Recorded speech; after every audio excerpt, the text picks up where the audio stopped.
Por eso Ah, se conectó. está bien, si se vuelve a conectar, ¿sí? Alison Muñoz. Que entren a conectarse, ok. Si tiene Está bien. problemas ya me avisan, ¿sí? Ya, le digo que le Ya. mande un correo. Sí, por favor. Ya, Ya no hay gracias. problema. Gracias, Carlos. Entonces, eso es lo que ocurre y en los trópicos, como tenemos tanta energía, esto se da de manera constante, ¿no? Y sobre todo en la época de calor, ¿no? Y por la gran incidencia de rayos solares que ya hemos hablado, directa, no perpendicular y muy intensa. Entonces, esto es lo que va a generar esta circulación de la célula de Hailey en los trópicos. Gustavo, adelante. Profesora, tengo una duda sobre lo que son las presiones. ¿Por qué esa variación de acá en las latitudes? Por ejemplo, en el Ecuador hay baja presión, de ahí alterna con la 30 de latitud, de ahí 60 grados. ¿Por qué Las, sucede eso? las altas, las altas temperaturas. ¿Se acuerda que hablábamos de una gran energía, ¿no? En estas zonas. Las altas temperaturas hacen más bien que tengamos un aire menos denso por el vapor de agua en estos casos y va a contribuir con esas diferencias de presiones, ¿no? Y también por un tema atmosférico en esas regiones, ¿no? No voy a entrar mucho en detalle de esto, pero esto va a influenciar con que tengamos este tipo de presiones en cada una de estas latitudes, ¿sí? Que va a influenciar con esta forma de circulación atmosférica. Pero ojo, lo que sí es importante distinguir es estas zonas de bajas y altas presiones a nivel latitudinal y lo que he mostrado sobre el movimiento vertical que tiene que ver con altas y bajas presiones en ciertos puntos del planeta. No hay que distinguirlo. Porque, y les voy a mostrar una diapo ahorita, acá, ¿no? Donde tenemos, aquí se están indicando en estos cinturones, ¿no? Que tiene que ver con las latitudes, con las zonas de bajas presiones y altas presiones. Esto lo van a ver con más detalle en sus cursos de meteorología, ¿no? A profundidad. Yo estoy haciendo una explicación más simplificada, ¿sí? Pero hay que distinguir, eso sí es importante, distinguir qué ocurre en términos latitudinales con respecto a estos centros de bajas y altas presiones que ocurren por los movimientos verticales de la atmósfera, ¿sí? Son dos cosas diferentes. En este caso, estas diferencias de presiones que tú me preguntabas va a influenciar más bien con esta circulación y formación de las células, de estos tres tipos de células.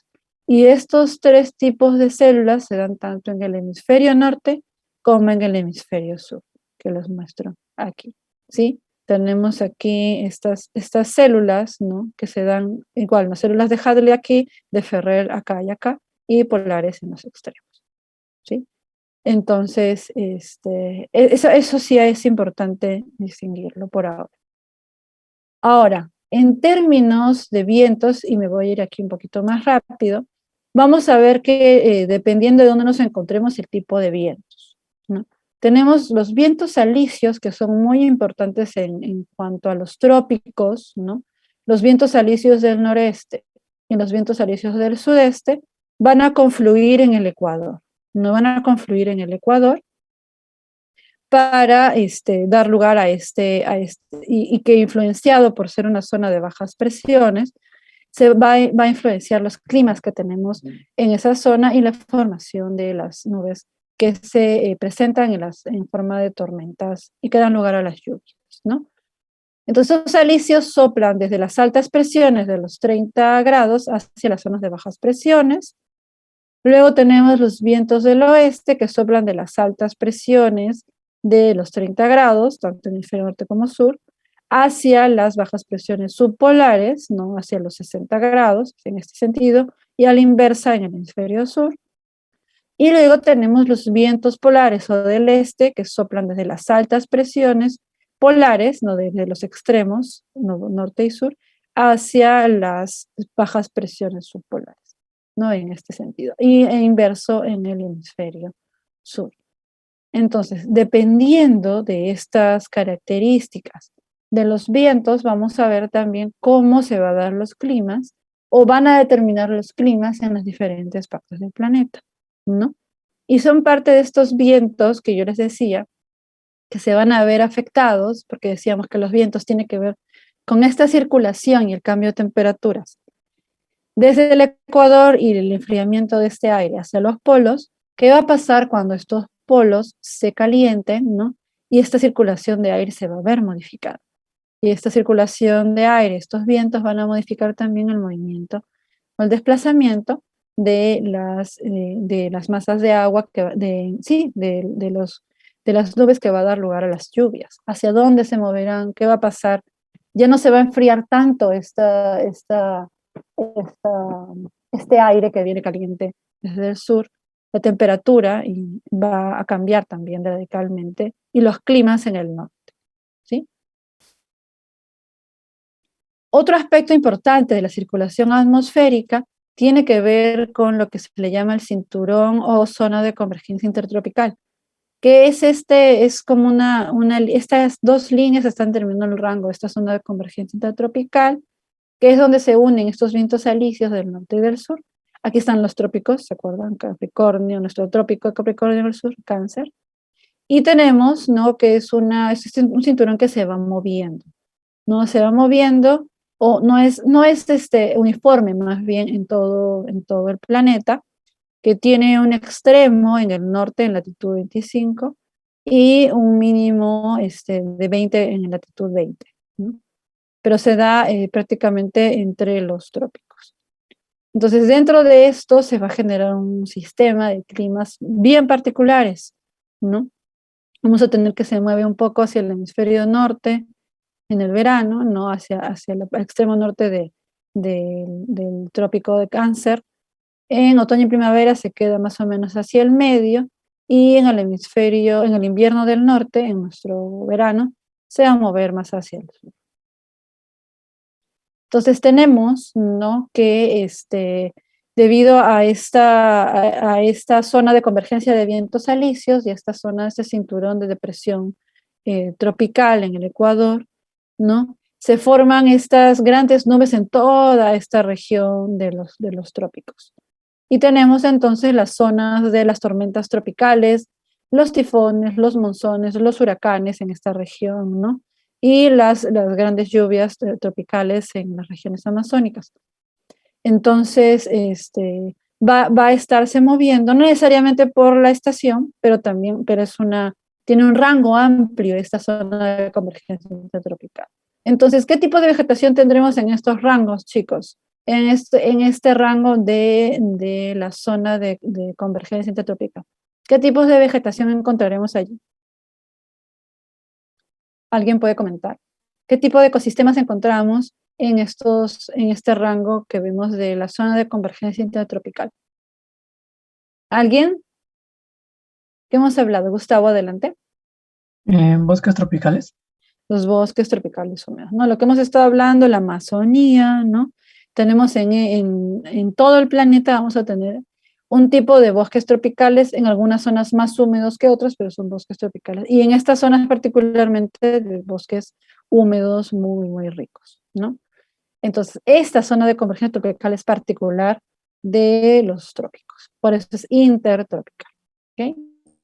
Entonces, recordemos eso. A ver, vamos a hacer una pausa de 5 minutos, ¿sí? Necesito también una pausa para tener un poco de agua, y a las 9:50 regresamos para continuar viendo lo de corrientes oceánicas y terminar este capítulo que ya necesitamos cerrar. Chicos, regresamos entonces 9:50, nos vemos en un ratito. Recording stopped. A ver, aquí estamos. Colgué la presentación.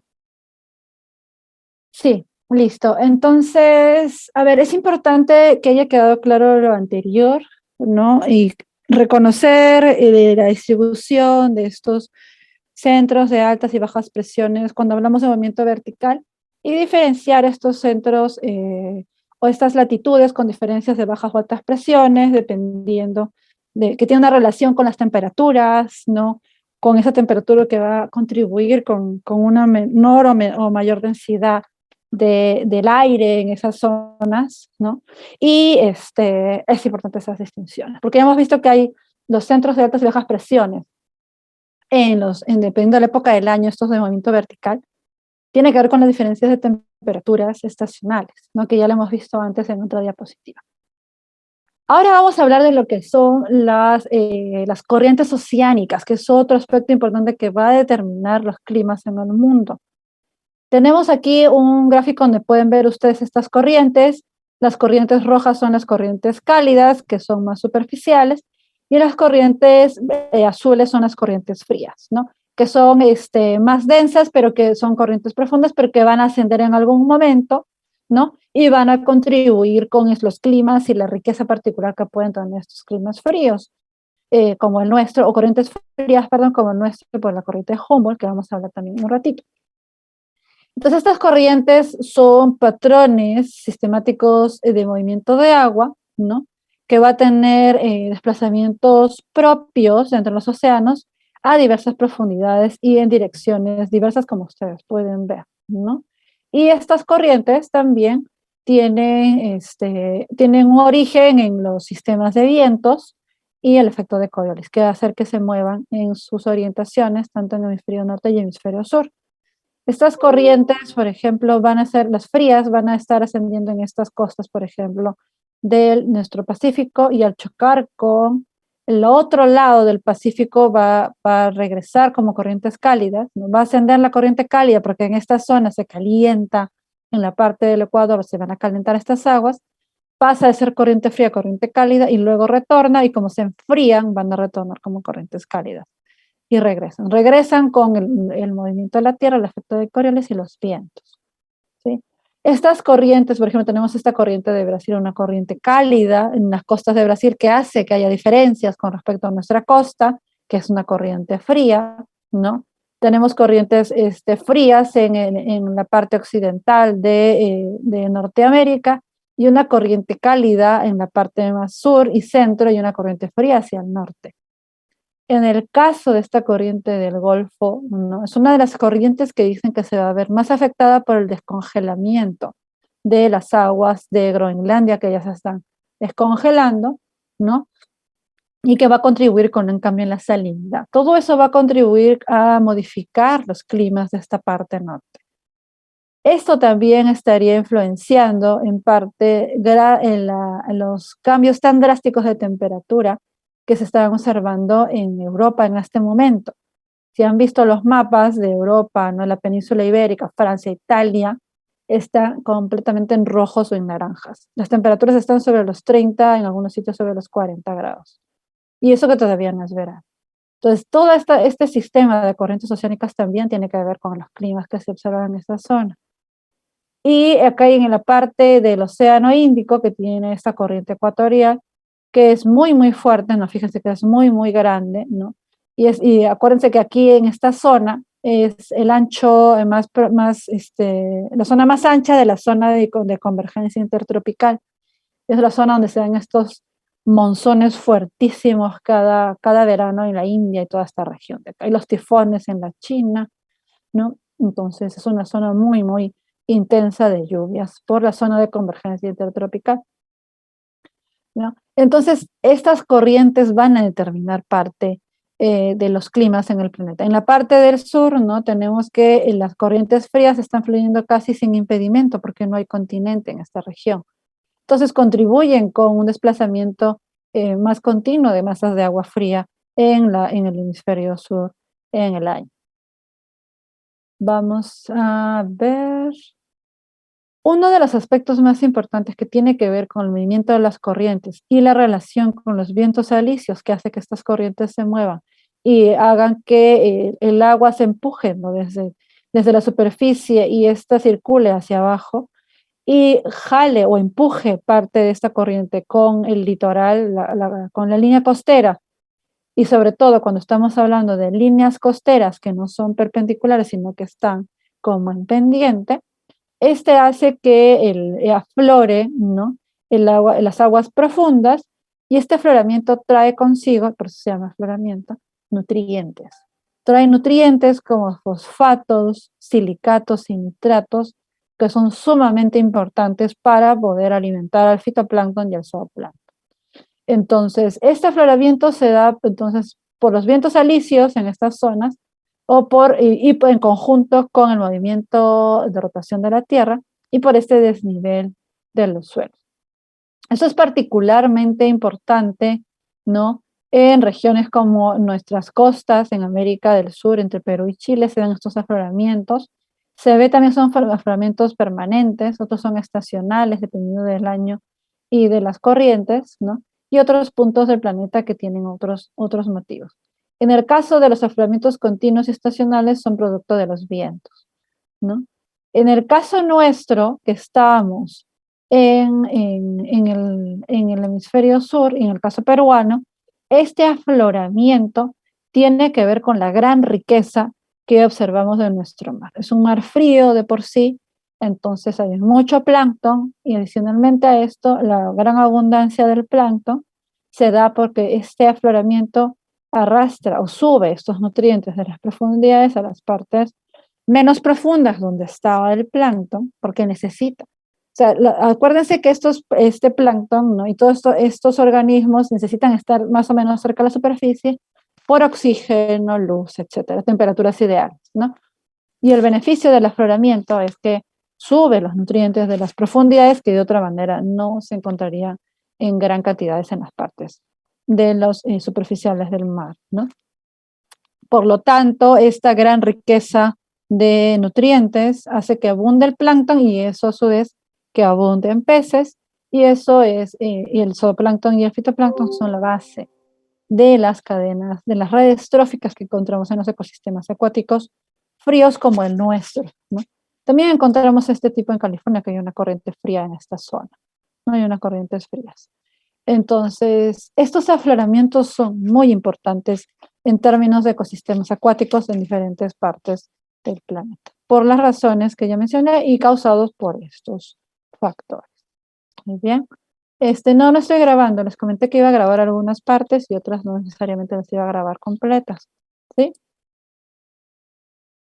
Ahora, todo esto que hemos visto, ¿no? Va a estar relacionado con las precipitaciones anuales mundiales, ¿no? Aquí ustedes van a poder ver en este gráfico cómo se da la formación de las nubes, ¿no? Dependiendo de estas zonas de bajas presiones que habíamos dicho que tienen que ver con formación de nubosidad por una mayor, una baja presión y ascenso de este aire, ¿no? Cargado de humedad, que se da en 60 y en 0 grados, y las células de convección, ¿no? Que van a estar ocurriendo.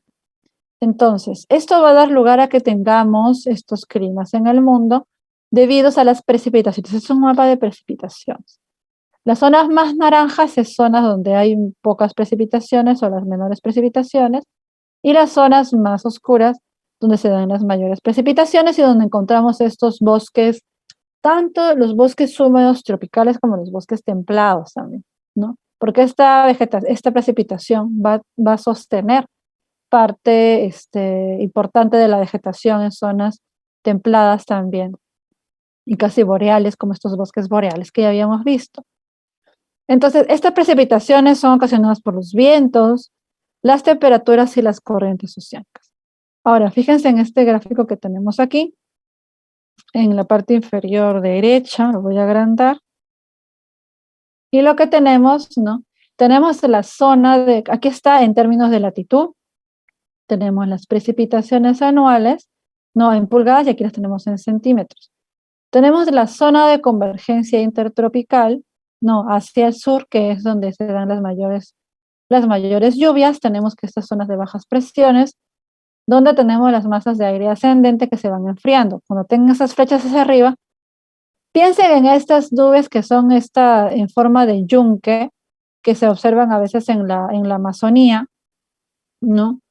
Que son los famosos cúmulos nimbos, que se forman como un yunque alto, que tienen casi todo el grosor hasta la tropopausa. En estas zonas ya las nubes no son tan anchas, ¿no? Porque hay menos energía también en estas zonas, recuerden. Pero es donde se dan las grandes precipitaciones aquí abajo, ¿no? Por eso tenemos, ¿no? Por eso tenemos estos picos de acá, estos picos de precipitaciones, ¿sí? Y tenemos acá, en las zonas de altas presiones, más bien, tenemos unas zonas donde las precipitaciones son bajas, Sí, son bajas y las temperaturas pueden ser todavía elevadas. De hecho, estas zonas de bajas presiones lo que van a hacer es en la superficie, van a absorber la humedad superficial, ¿no? Y se va a dar una disminución importante de la humedad. En estas latitudes de 30 grados aproximadamente, es que observamos de los ecosistemas más áridos sobre el planeta, ¿sí? Las zonas de desierto, las zonas más áridas, se están dando a nivel de latitudes 30 más o menos, ¿no? Y las tenemos en el desierto de Atacama, ¿no? El desierto de Sahara o el desierto de Gobi, en estas zonas, ¿no? Que están sobre los 30, que ya son zonas subtropicales, ¿no? Pasaron los 23 puntos y medio, y constituye parte de los biomas que vamos a ver más adelante de desierto. Y las otras zonas, ¿no? Donde son las zonas de latitudes de bajas presiones, tenemos bosques, presencia de bosques porque se dan buenas lluvias que permiten, ¿no? La formación de vegetación boscosa. Entonces, y recuerden también que es en la parte más del hemisferio sur, ¿no? Donde tenemos en total una mayor cantidad, no, acá tenemos el hemisferio sur, la cantidad de lluvias en total va a ser mayor, ¿no? Que en el hemisferio norte, porque se da la mayor cantidad de evaporación de agua, se da en los océanos y tenemos una mayor extensión de océanos en el hemisferio sur, ¿sí? Eso también es algo importante. Entonces, recordar cómo está distribuida las precipitaciones, ¿no? Dónde a nivel latitudinal están dándose las zonas de mayores, los picos de precipitación, y más bien aquí tenemos las zonas de menos precipitaciones, porque son zonas de altas presiones, en términos latitudinales, porque luego los cambios estacionales que habíamos hablado, ¿no? De precipitaciones se dan en este movimiento vertical, los ciclones y los anticiclones, ¿no? Los ciclones o las zonas de bajas presiones y los anticiclones o las zonas de altas presiones. Muy bien. Entonces, con todo esto que hemos estado viendo, vamos a ir aterrizando en lo que es el clima, ¿no? Definir un poco lo que son los climas, que finalmente es lo que va a definir la distribución de la vida en el planeta, ¿no? Entonces, si nos preguntamos, ¿qué es lo que determina que una región geográfica en específico sea un bosque tropical húmedo o una sabana con hierbas o un desierto? Es el aspecto del medio físico que más influye en un ecosistema en particular, porque va a imponer la mayor parte de las restricciones del organismo, son los climas.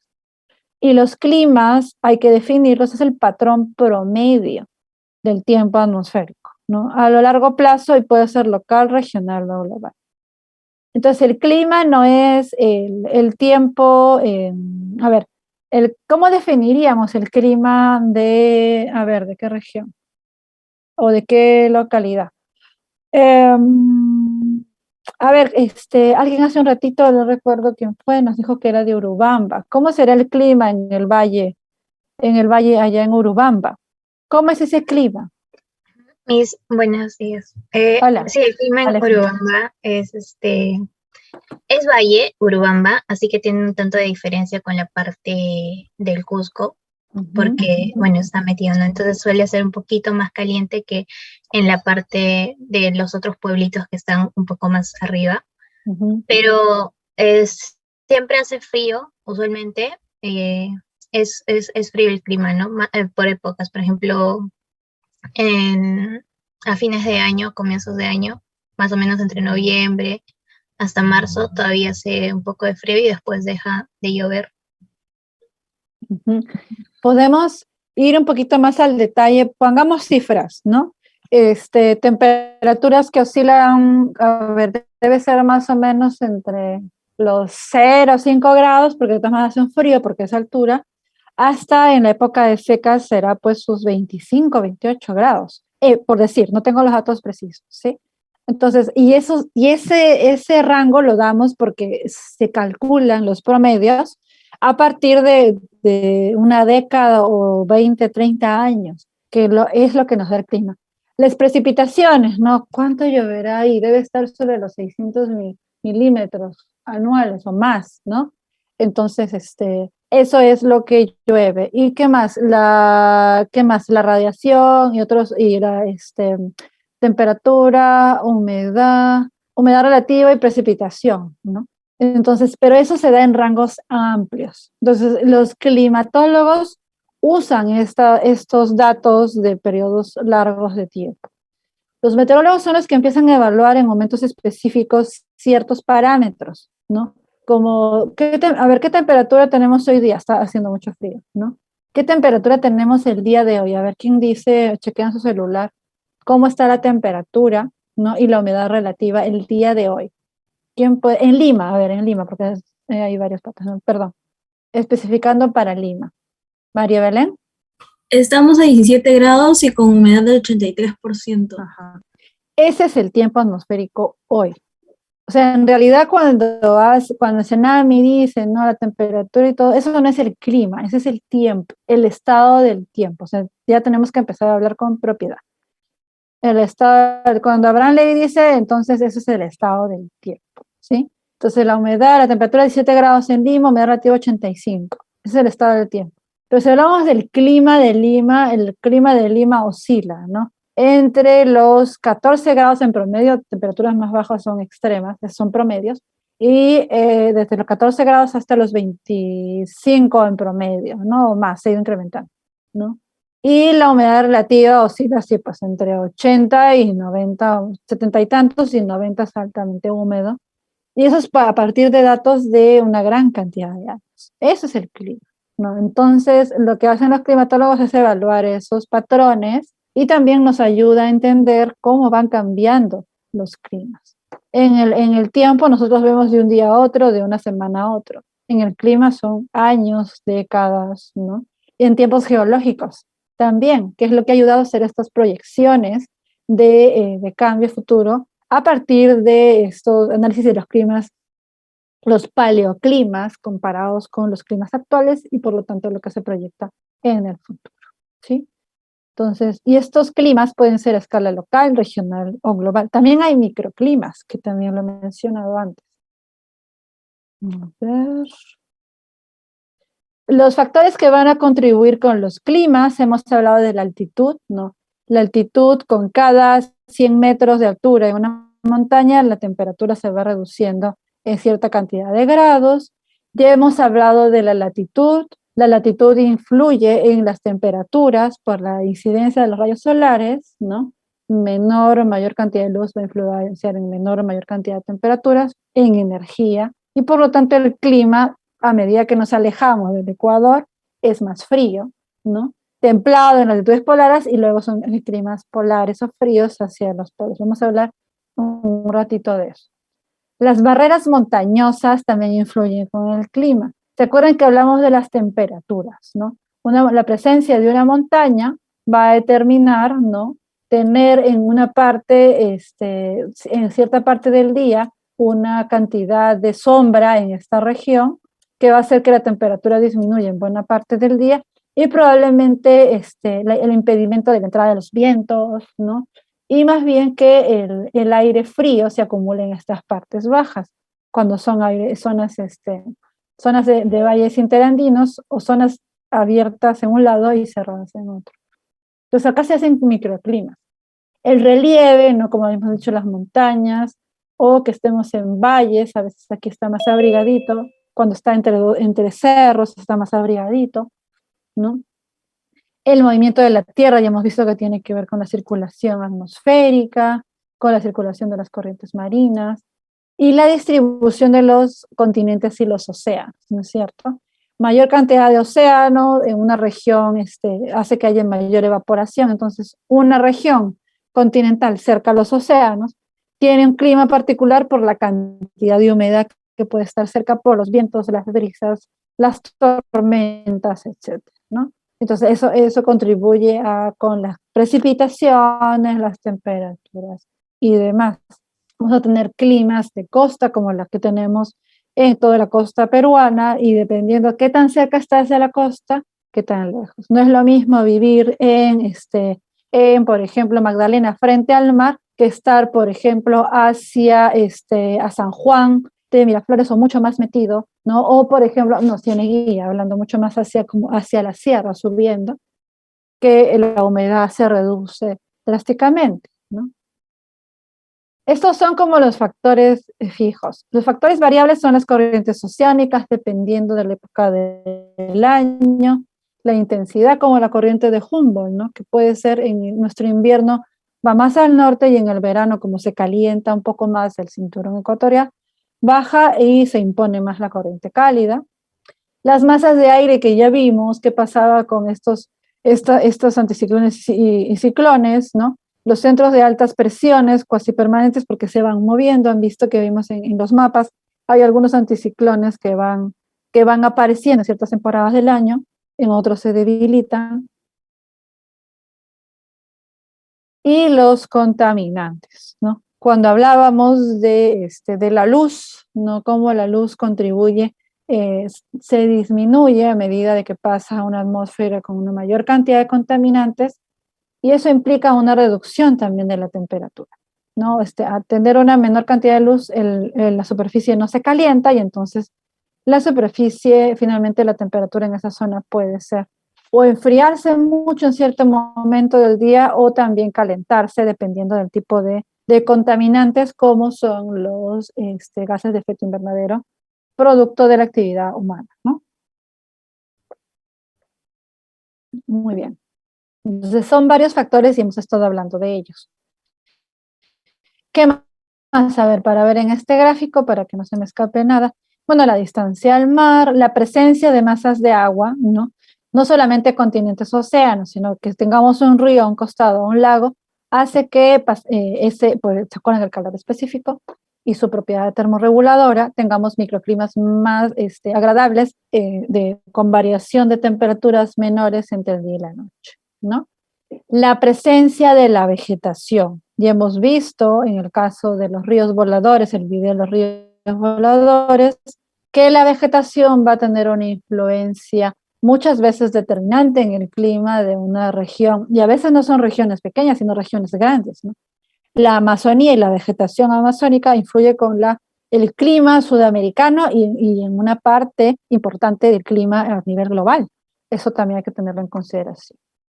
Los vientos, las presiones, las corrientes, todo lo que hemos estado hablando va a tener una influencia en los climas en el mundo.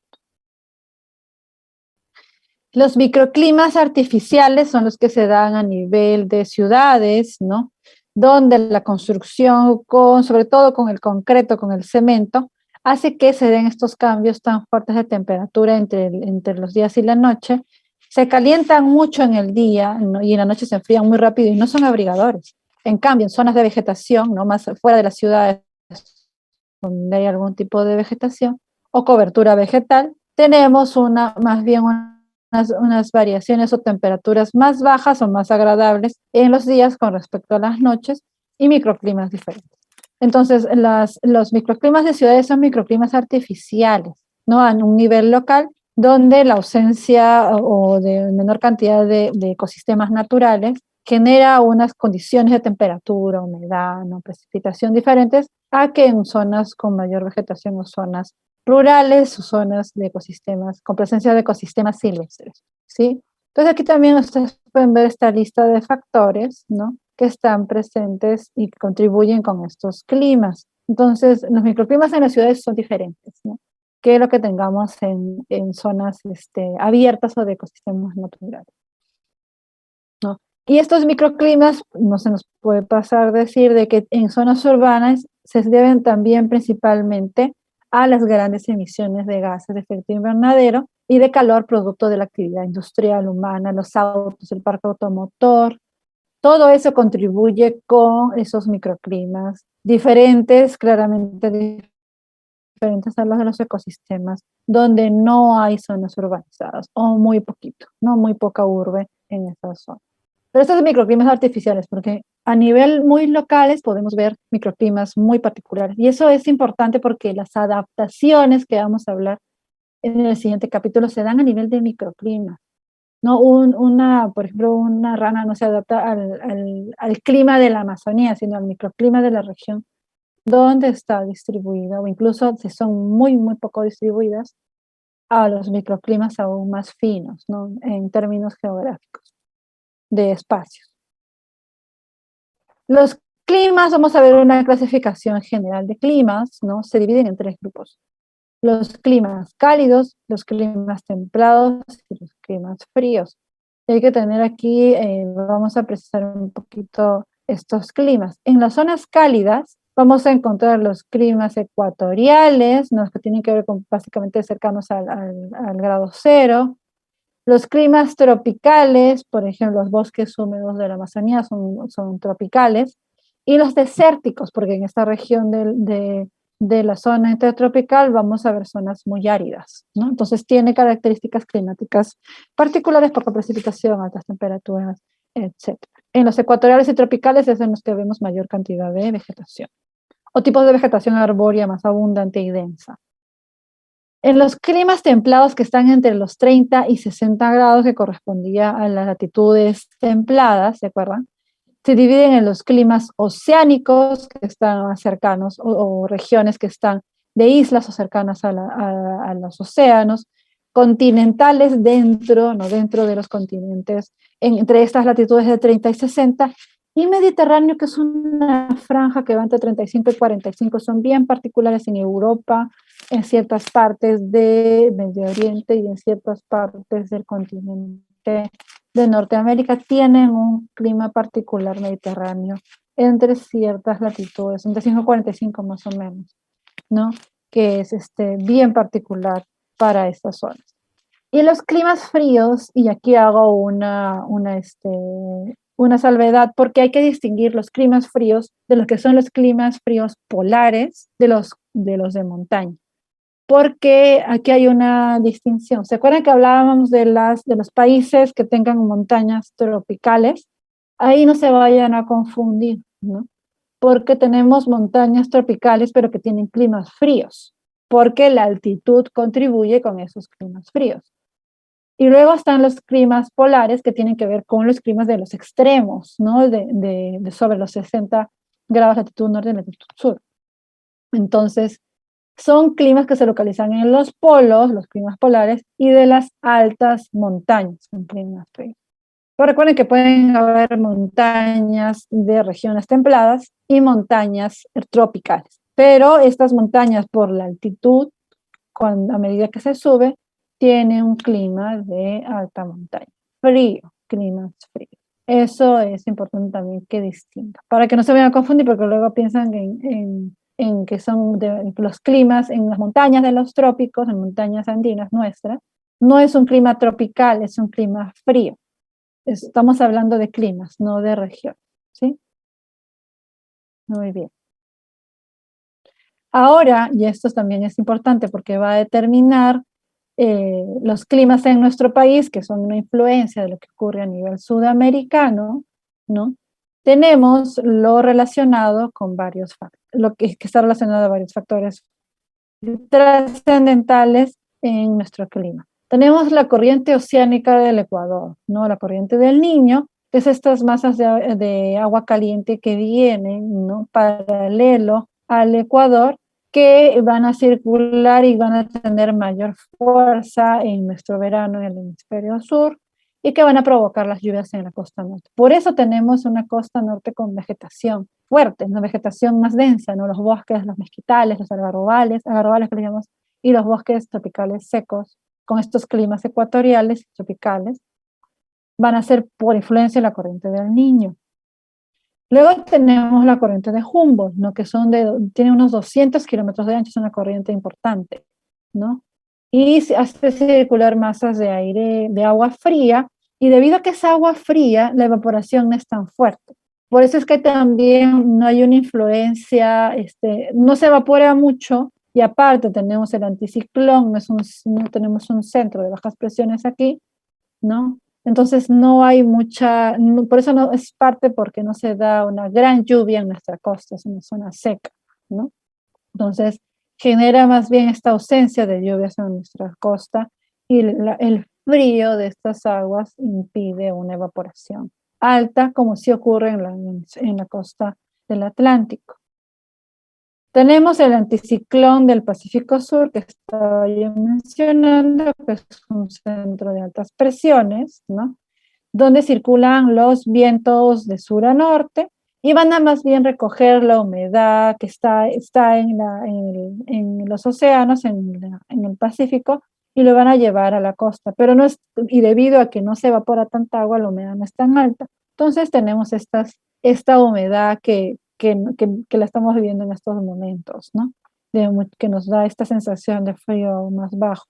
Entonces, y permite esta condensación de nubes bajitas, también contribuye con el proceso de formación de neblinas constantes, ¿no? Y altamente húmedas y persistentes entre mayo y octubre, ¿no? Entonces, esto brinda esta alta humedad atmosférica. No sé si María Belén y Humberto quieren participar, sus micros están abiertos, solo se abrieron los micros, porfa. Luego tenemos, ¿no? En el caso de la Amazonía, tenemos el ciclón ecuatorial, este centro de bajas presiones que mostré hace un rato, que brinda estas masas de aire de baja presión, tibia y cargada de humedad, ¿no?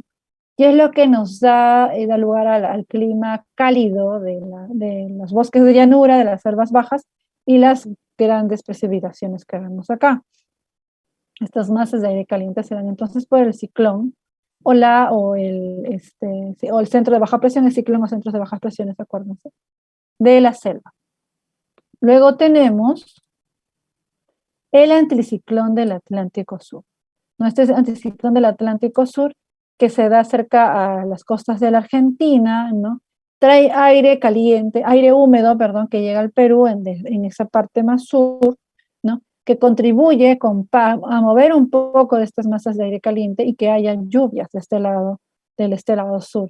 Sin embargo, estos anticiclones no como suelen tener un tiempo más fresco, más estable en la base de esos anticiclones, succionan un poco de la humedad del suelo, de la superficie, y lo que vamos a tener en esta parte son ecosistemas más secos. En esta región que es la Amazonía propiamente, son bosques tropicales húmedos, y acá tenemos más bosques de tipo secos, tropicales secos, pero porque hay una pérdida de hojas, una estacionalidad en la vegetación, producto de esta menor cantidad de humedad, ¿no? Y estos anticiclones se dan entre mayo y septiembre y generan también un descenso de la temperatura en esta parte.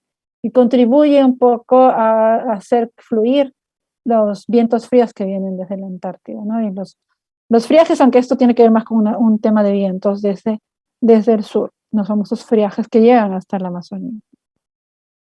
Entonces, todo esto va a influenciar los climas que tenemos en nuestro país y recordar también de manera importante que nuestra principal barrera, ¿no?, al paso de las lluvias que vienen desde la parte oriental del continente de Sudamérica, ¿no?, es la cordillera de los Andes.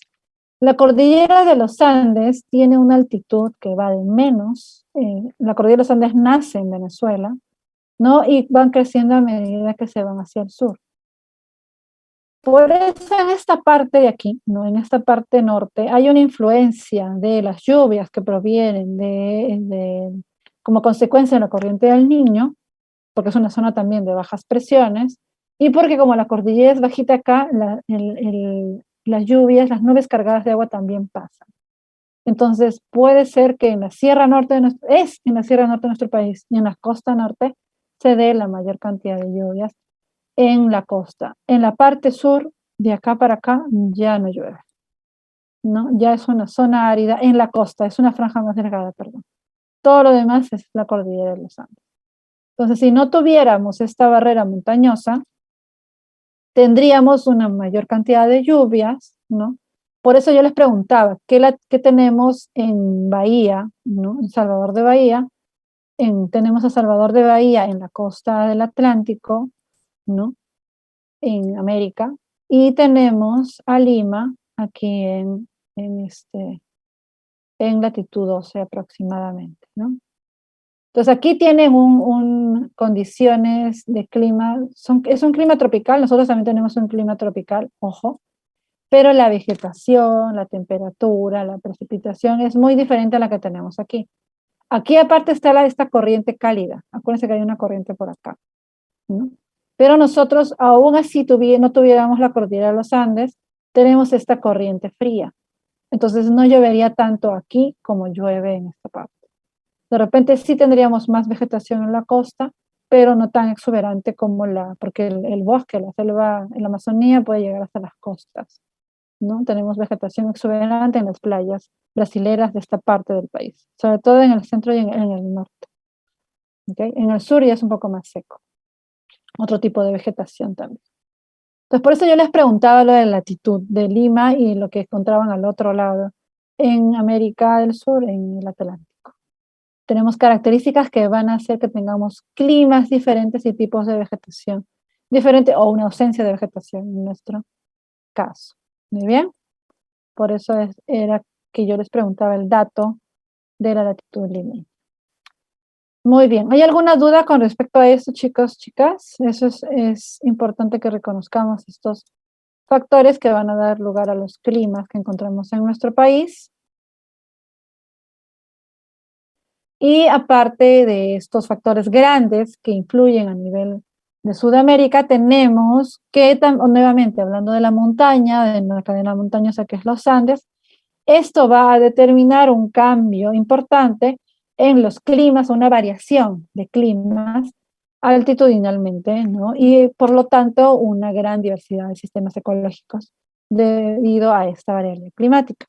Tenemos, ¿no?, que la cordillera de los Andes divide lo que es, y esto es importante también, vamos a ponerlo en rojo, lo que es la vertiente oriental, ¿no?, que va hacia el oriente, y lo que es, horrible mi letra, pero bueno, vamos a escribirlo. No, lo que es la vertiente oriental y lo que es la vertiente occidental, ¿sí? Entonces, esta es la vertiente occidental y esta de aquí va a ser la vertiente oriental. Entonces, cuando les hablen de esto, ustedes ya saben de que estamos hablando del lado oriental de la cordillera de los Andes, hacia la que mira hacia la Amazonía, y la otra hacia el Atlántico, digamos, y la vertiente occidental es la que mira hacia el Pacífico. Entonces, en esta vertiente occidental tenemos ecosistemas costeros muy áridos, ¿no?, donde se da neblina sobre todo, donde es semicálido, árido, seco. Luego viene el cálido muy seco, que es más bien en las zonas fuera de Lima y más al sur, que es el desierto de Ica para el sur, que ya ni siquiera tiene nubes, ¿no?, prácticamente está descubierto. Y a medida que vamos subiendo, ¿no?, se da un clima más templado, subhúmedo, frío, hasta frígido, ¿no? Se va haciendo cada vez más frío a medida que subimos.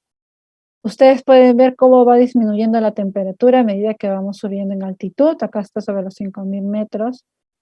Va a haber sí precipitación a medida que nos alejamos de la línea costera. De todas maneras hay niveles de precipitación también en la vertiente occidental, pero esta precipitación, sobre todo en las partes más bajas de la cordillera, es mayor en la vertiente oriental que en la vertiente occidental.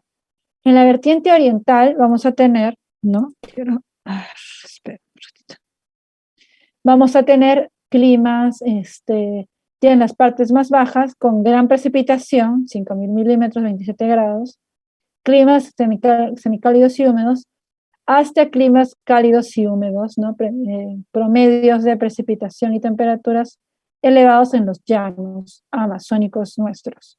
Entonces, esta parte, ¿no?, aquí tenemos una zona de grandes precipitaciones, toda esta parte de aquí, ¿no? En las partes más altas, sobre 3.000, hasta un poco más de los 3.000, que es templado húmedo, la humedad, los promedios de humedad sí son más altos. Y entonces tenemos los famosos bosques de altura o los bosques de neblina, ¿no?, conocidos también como las yungas en Bolivia, por ejemplo. Son nuestros bosques de neblina, nuestras selvas altas. que en esta zona casi no se encuentra. En la zona occidental tenemos todavía algunos bosques tal vez, pero sobre todo más matorrales, ¿no? Y definitivamente en las zonas más elevadas ya tenemos los famosos pastizales, pero sigue siendo una zona más húmeda la vertiente oriental. Eso ustedes lo observan cuando pasan Ticlio. Cuando pasan Ticlio, en la carretera central ya están pasando a la vertiente oriental de los Andes, y es cuando empiezan a ver a medida que bajan cómo la vegetación va pasando de hierbas, arbustos, a árboles, y si llegan al llano amazónico, árboles de 60 metros de altura, no sumamente altos. Entonces, esta diversidad climática tiene que ver en nuestro país con la presencia de la cordillera de los Andes también, en términos altitudinales, ¿no? Y esta diferencia entre la vertiente oriental y occidental tienen también que deben tenerla presente también ustedes. ¿Listo? Muy bien. Ahora, entonces vamos a ver, ¿no?, que estos climas, ¿no?, son los que van a determinar la distribución de los organismos en el planeta. No lo vamos a ver cuando hablemos de ecosistemas, de biomas que están relacionados con la presencia de vegetación y los climas. Y esta vegetación depende de precipitación, temperatura y lo que hemos estado viendo a lo largo de este capítulo, ¿no? Y para ir cerrando este capítulo vamos a ver lo que es suelos, ¿no? Los suelos, que es la base de los ecosistemas y los biomas terrestres, que son los que dan cuya estructura es consecuencia de procesos tanto físicos como biológicos, ¿no? Como estas interacciones que ocurren en los ecosistemas y que nos resaltan que en los ecosistemas los elementos vivos y no vivos, o lo que se conoce como el biotopo, están altamente enlazados entre sí, ¿no? Y resulta de esta interacción clima, organismos, topografía y la roca madre o sustrato madre que da lugar a los suelos. Vamos a ver en perfil de suelo, y esto ustedes lo van a ver en edafología probablemente, ¿no?, cuando hagan sus famosas calicatas, este hueco, este corte en el suelo, y van a tener que cavar seguramente, y para que puedan ver los horizontes. Los horizontes son estas líneas que se van a observar con diferentes colores en el suelo, que nos van a indicar qué tipo de materiales tenemos en esos niveles, en esas profundidades del suelo. Si vemos desde el fondo hacia afuera, en un suelo, por ejemplo, plano, que se ha originado a partir de roca madre, ¿no? Tenemos aquí el horizonte más profundo, es el de la roca madre entera, no dura, que luego de un tiempo se ha ido fragmentando por diversos factores, por la entrada de agua, ¿no?, por el oxígeno, un poco de cambios de temperatura en los suelos. Dependiendo de la profundidad, esta roca se ha ido fragmentando, dando lugar en este horizonte sea piedras. Luego estas piedras se van fragmentando poco a poco hasta formar materia inorgánica, que también es producto de la lixiviación por el agua de solutos que proviene de la superficie terrestre. Entonces va contribuyendo a generar parte de la materia inorgánica que está aquí, junto con la roca que se ha ido deshaciendo poco a poco, ¿no? En este horizonte A y en el E tenemos parte de materia orgánica fina que va ingresando al suelo a medida que el suelo se desarrolla por el lavado que se da de nutrientes desde la superficie y que provienen de la descomposición de la materia orgánica gruesa, que es este horizonte O, ¿no? Hojarasca, ramas, hojas, raíces muertas, animales muertos, heces de animales, ¿no?, orines, todo eso que va a contribuir con la materia orgánica es sumamente importante para dar lugar a suelos que finalmente luego permitan, ¿no?, nutrir a los productores primarios. Dependiendo si son árboles, arbustos o hierbas, se necesita una mayor cantidad o profundidad de horizontes para que las raíces puedan ingresar. Si son hierbas, dependiendo de qué hierbas, no son tan profundas, pero si hay algunos árboles que tienen raíces sumamente profundas, requieren un suelo más estructurado. Entonces, lo que encontramos en los suelos son fragmentos de rocas y minerales. Esto les va a dar estructura. Tenemos parte de materia orgánica, donde vamos a encontrar restos de organismos, humus, ¿no? Vamos a tener aire, que es los espacios vacíos que encontramos en los suelos, que va a permitir esta oxigenación y la existencia de organismos aerobios, no solamente anaerobios, sino aerobios también, bacterias que van a contribuir también con la degradación de materia orgánica o absorción de nutrientes que luego van a ser utilizados por las plantas. En el fragmento de las rocas va a depender de la meteorización de la roca madre. Puede haber gravas, arenas o arcillas. Las arcillas son más finas, las arenas son intermedias y las gravas son mucho más gruesas, son pedazos de piedras, ¿no? Y en el tema del agua es importante en la estructura del suelo que haya aire, que haya espacios con aire, por ahí va a circular el aire y el agua, ¿no? Y dependiendo de la cantidad de agua que tenga, eso va a depender de la oxigenación de los suelos, ¿no? Entonces, si tenemos hay suelos muy, muy húmedos, va a haber una menor aireación, probablemente menor cantidad de organismos, ¿no? O procesos o plantas adaptadas a esas cantidades de aguas muy elevadas, ¿no? O suelos muy saturados de agua. En el caso de la capa O de materia orgánica, esto es bien importante porque la capa O sostiene todo un subsistema ecológico de microorganismos. Esto es algo que resalta Odum, por ejemplo, ¿no? Donde encontramos bacterias y hongos y algunos artrópodos importantes que van a ser los famosos descomponedores, ¿no? Los detritívoros, que van a contribuir con que esta materia orgánica llegue a nivel de nutrientes básicos para enriquecer los suelos y que sean utilizados principalmente por los productores primarios y entren al ciclo de nutrientes. La capa de materia orgánica, el grosor de esta capa va a variar, ¿no? Y va a disminuir con la latitud. A medida que nos alejamos del ecuador, esta capa orgánica se va a ir reduciendo. Los bosques ecuatoriales, es decir, los bosques que están en la línea entre los trópicos, las líneas tropicales, las latitudes tropicales, va a ser mucho más grande en términos de gramos por metro cuadrado por año, porque son bosques tropicales húmedos, ¿no? O bosques secos estacionales que tienen una gran cantidad de vegetación. Entonces va a haber una capa de materia orgánica que se va a acumular en gran cantidad. Y esta se va a ir reduciendo a medida que nos alejemos del Ecuador, porque, como hemos explicado, esta vegetación también se va a ir reduciendo a medida que nos alejemos del Ecuador, porque hay una menor vegetación también. Y otro aspecto importante en el perfil de los suelos es que las capas o los horizontes van a ser influenciados, el grosor de los horizontes van a ser influenciados por la topografía. Si hay pendientes muy pronunciadas y encima son mal usadas, porque es lo que solemos hacer en las actividades industriales, ¿no? O agrícolas que no manejan bien los suelos, se genera la erosión, la pérdida de los suelos.